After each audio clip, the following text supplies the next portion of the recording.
हमर मन के मंदिर में बसलूं अहि प्रिय। ओ हमर मन के मंदिर में बसलूं अहि प्रिय। तो रब नहीं संबंध अछि हम कसम।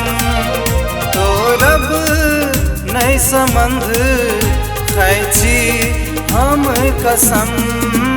सजना अहि के प्यार में डूबल रहै छी हम। सजना अहि के प्यार में डूबल रहै छी हम। छोड़ब संग नहीं कहियो हमहु दै छी वचन। छोड़ब संग नहीं कहियो हमहु दै छी वचन। ओ हमर मन के मंदिर में बसलूं अहि प्रिय। ओ सजना अहि के प्यार में डूबल रहै छी हम।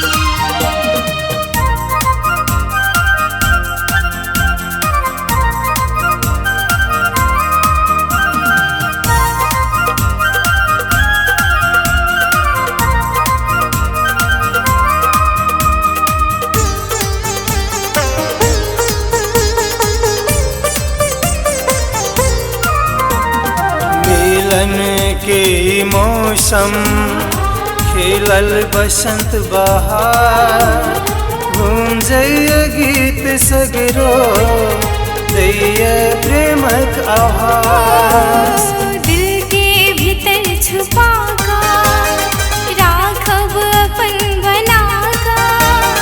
धड़कन में नाम ही का लिख देब हम सजा कर। सातों जन्म ल सजनी तोड़ब नहीं बंधन।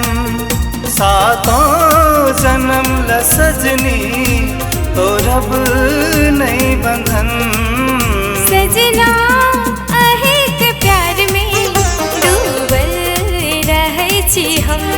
तो हमर मन के मंदिर में बसलूं अहि प्रिय।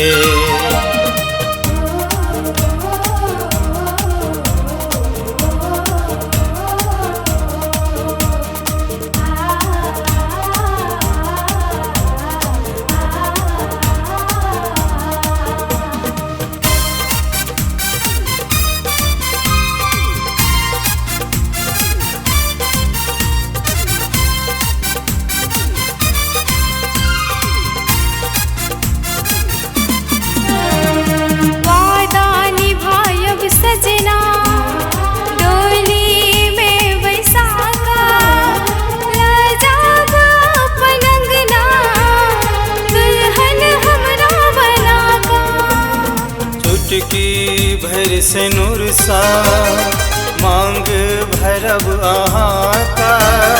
युग युग धैर्य संगी रहब एक दोसर के। नहीं चाहे सोना चांदी बस चाहे आहा कसा।